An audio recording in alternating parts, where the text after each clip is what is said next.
আসসালামু আলাইকুম ওরহমতুল্লাহি ওবরকাতুহ। আলহামদুলিল্লাহি রাব্বিল আলামিন ওয়াল আকিবাতু লিল মুত্তাকিন ওয়াসসালাতু ওয়াসসালামু আলা সাইয়্যিদিল মুরসালিন নবিয়িনা মুহাম্মদ ওয়া আলিহি ওয়া সাহবিহি আজমাইন। ক্বালা আল্লাহু তাআলা ইয়া আইয়ুহাল্লাযীনা আমানু কুতিবা আলাইকুমুস সিয়াম কামা কুতিবা আলাল্লাযীনা মিন ক্বাবলিকুম লাআল্লাকুম তাত্তাকুন।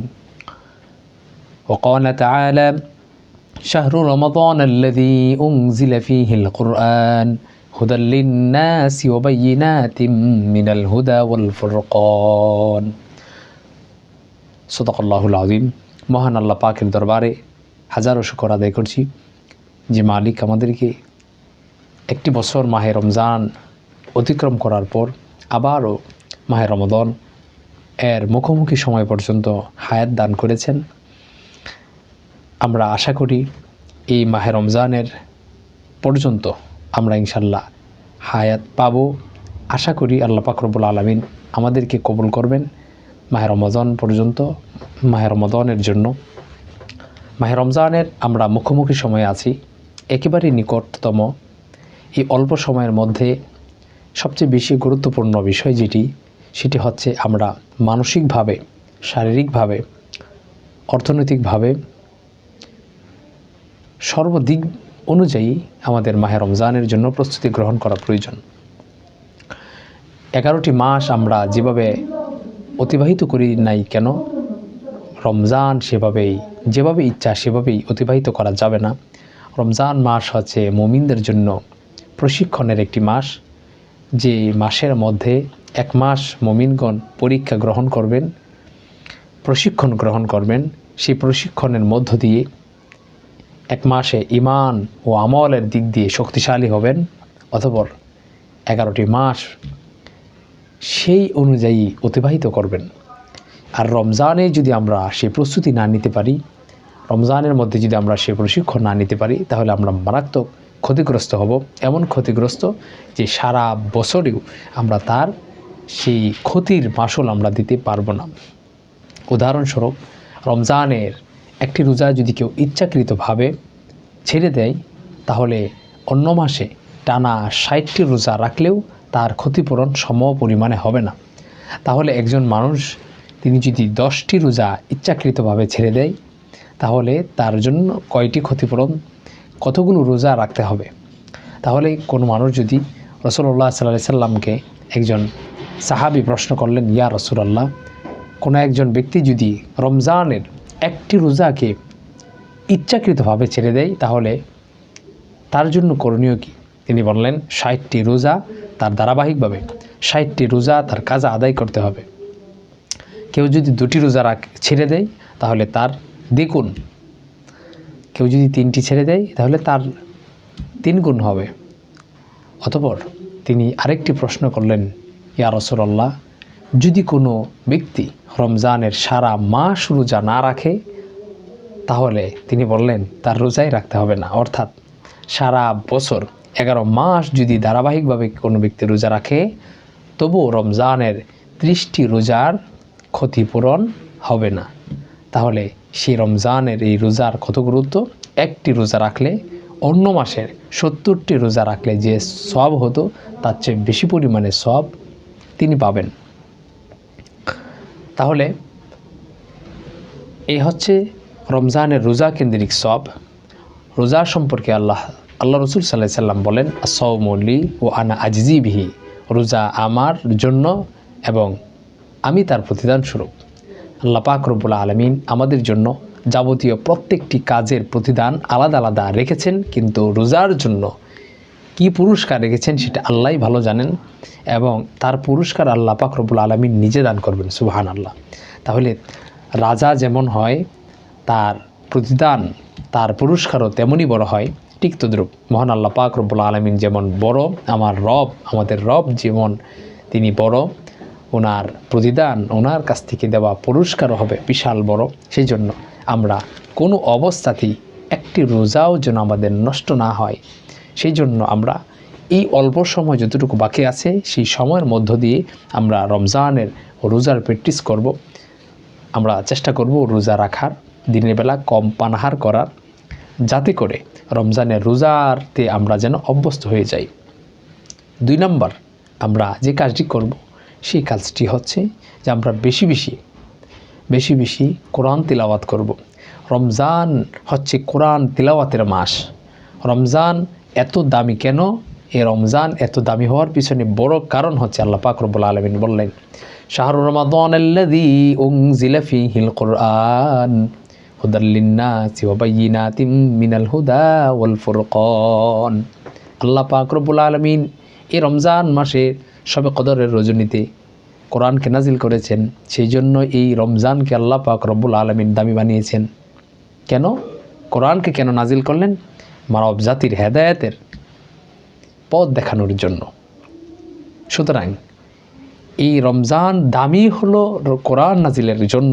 সুতরাং আমি যদি কোরআন না তিলাওয়াত করি, আমরা যদি কোরআন তিলাওয়াত না করি, তাহলে তার কাঙ্ক্ষিত বরকত, তার বারাকা আমরা পাবো না। সেই জন্য কোরআন তিলাওয়াত বেশি বেশি আমরা করার চেষ্টা করব, বেশি বেশি পাঠ করার চেষ্টা করব। কোরআন তিলাওয়াতের আমরা সাধারণভাবে যেভাবে কোরআন তিলাওয়াত করি তার চেয়ে একটু ভিন্নভাবে পড়া প্রয়োজন। প্রথমত আমরা শুধুমাত্র তিলাওয়াতুল কোরআন পড়ি। কোরআন তিলাওয়াত করার 4টি স্তর রয়েছে। কোরআন পাঠ করার 4টি স্তর।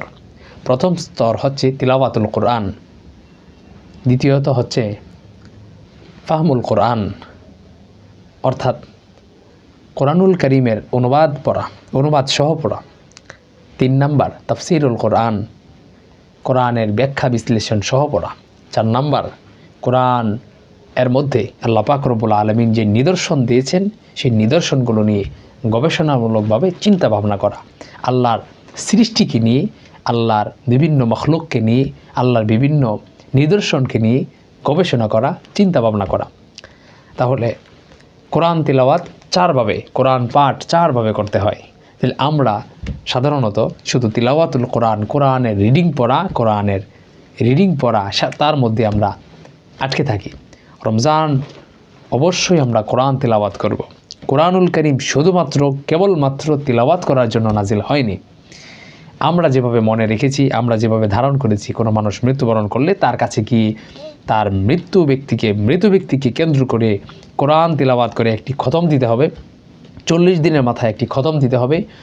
মৃত মানুষের জন্য নিয়ত করে বছরে ওই মৃতবার্ষিকীর ক্ষেত্রে কেন্দ্র করে একটি কোরআন তিলাওয়াত করে একটি খতম দেওয়া। আমরা ওই যে বিভিন্ন চিন্তা ভাবনার মধ্যে আছি, সেটা কতটুকু সঠিক? কোরআন তিলাওয়াত অবশ্যই উত্তম কাজ। নফল কাজের মধ্যে আফদলুল ইবাদতি তিলাওয়াতুল কোরআন। নফল ইবাদতের মধ্যে উত্তম কাজ হচ্ছে তিলাওয়াতুল কোরআন, কোরআন তিলাওয়াত করা। তবে এই নয় যে শুধুমাত্র কেবলমাত্র কোরআন নাজিলই হলো কোরআন তিলাওয়াতের জন্য, না। বরং আল্লাহ পাক রব্বুল আলামিন কোরআনকে আল্লাহর সংবিধান হিসাবে, অর্থাৎ ইসলামের সংবিধান হিসাবে মানব জাতির যাবতীয় কল্যাণ অকল্যাণ সকল বিষয়ের উপর এখানে আলোচনা করেছেন।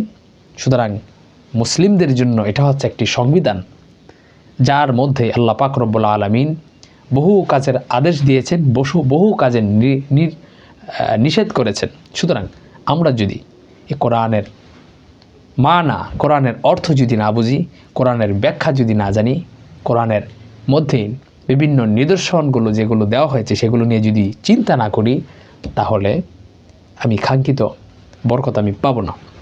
আল্লাহ পাক রব্বুল আলামিন কোরআনুল কারীমে যেমন সুদের ব্যাপারে নিষেধ করেছেন। সুতরাং আমি যদি সুদ কী জিনিস নাই জানি, তাহলে আমি সেখান থেকে বাঁচব কী করে? অনেকগুলো হারামের কথা বলা হয়েছে কোরআনে, সেগুলো যদি আমি নাই জানি আমি বাঁচব কী করে? সেই জন্য আমাকে সেগুলো জানতে হবে।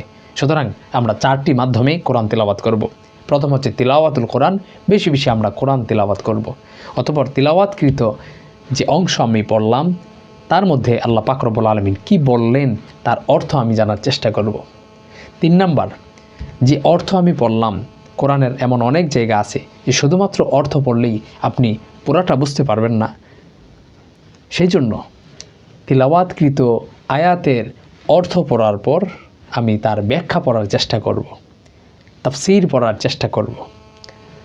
যখন আমি তাফসীরও পড়ব, অতঃপর আমি তিলাওয়াতকৃত আয়াতের আল্লাহ পাক রব্বুল আলামিন যে নিদর্শনের কথা বলেছেন সেই নিদর্শন সেটাকে নিয়ে আমি চিন্তা ভাবনা করার চেষ্টা করব। আল্লাহর সৃষ্টিকে নিয়ে চিন্তা করার চেষ্টা করব। যদি এমনভাবে কোরআন তেলাওয়াত করতে পারি তাহলে আমার মধ্যে পরিবর্তন আসবেই, 100-র মধ্যে 100% গ্যারেন্টি। সুতরাং আসুন আমরা আমাদের জীবনের চলার পথে আমরা আল্লাহ পাক রব্বুল আলামিনের নাজিলকৃত কোরআন, সেই কোরআনকে আমরা বুকে লালন করি, বুকে ধারণ করি, ভালোবাসার সাথে, মহাব্বতের সাথে আমরা জীবনের চলার পথে জীবিত অবস্থায়, হায়াত থাকা অবস্থায় শুধুমাত্র কেবলমাত্র মানুষ মৃত্যুবরণ করলেই যে কোরআন তেলাওয়াত করা হবে তা নয়। নামাজে দাঁড়িয়ে শুধুমাত্র আমি নামাজেই শুধুমাত্র কোরআন তেলাওয়াত করব তা নয়। শুধুমাত্র তেলাওয়াত করব তারাবির নামাজে তা নয়। শুধুমাত্র আমি বাসাবাড়িতে কোরআন খুলে শুধু রিডিং পড়ব তা নয়, বরং মানব জাতির প্রত্যেকটি সেক্টরে, প্রত্যেকটি কার্যক্রমে কোরআন হবে নির্দেশক। আল্লাহ পাক রব্বুল আলামিন পবিত্র কালামে বলছেন, ইন্নাদ-দীনা ইনদাল্লাহিল ইসলাম, একমাত্র জীবন ব্যবস্থা, একমাত্র রাস্তা হচ্ছে মানব জাতির জন্য আল্লাহ পাক রব্বুল আলামিনের মনোনীত, সেটা হচ্ছে ইসলাম। ইসলাম শব্দের একাধিক অর্থ রয়েছে। একটি অর্থ আমরা নিয়েছি শান্তি, আর একটি অর্থ নিয়েছি আমরা ধর্ম, কিন্তু মূল অর্থ হচ্ছে, ইসলাম শব্দের মূল অর্থ হচ্ছে জীবন ব্যবস্থা। তাহলে ইসলাম এর জীবন ব্যবস্থায় পূর্ণাঙ্গ জীবনে আল্লাহ পাক রব্বুল আলামিন আরেকটি আয়াতে বললেন, আল-ইয়াওমা আকমালতু লাকুম দীনাকুম ওয়া আতমামতু আলাইকুম নিআমাতি ওয়া রাদিতু লাকুমুল ইসলাম দীনা। আল্লাহ পাক বলেন, আজকের দিনে ইসলাম কমপ্লিট একটি ধর্ম, ইসলাম পরিপূর্ণতা লাভ করেছে সকল ক্ষেত্রে। কোরআন সেটা হচ্ছে পূর্ণাঙ্গ জীবন ব্যবস্থা।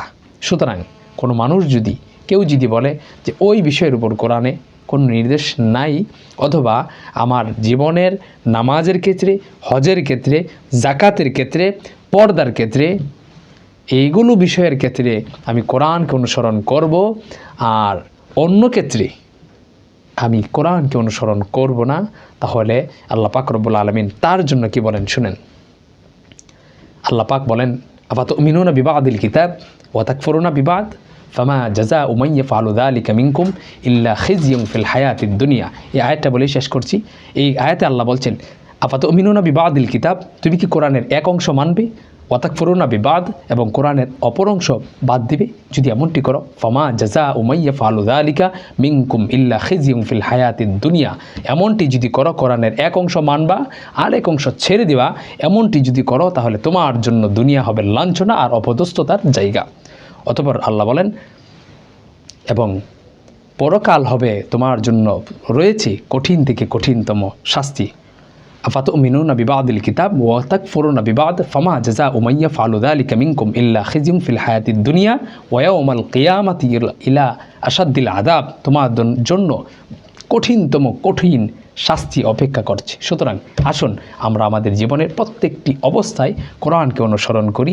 মাহে রমজান আমাদের সামনে চলে আসছে, রমজানে বেশি বেশি কোরআন তিলাওয়াত করি, এবং প্রত্যেক দিনের রোজা আমরা অবশ্যই পালন করব। আল্লাহ পাক রব্বুল আলামিন আমাদেরকে পূর্ণাঙ্গভাবে রমজানের প্রস্তুতি গ্রহণ করার তৌফিক দান করুন। আমিন। আসসালামু আলাইকুম ওয়া রাহমাতুল্লাহি ওয়া বারাকাতুহু।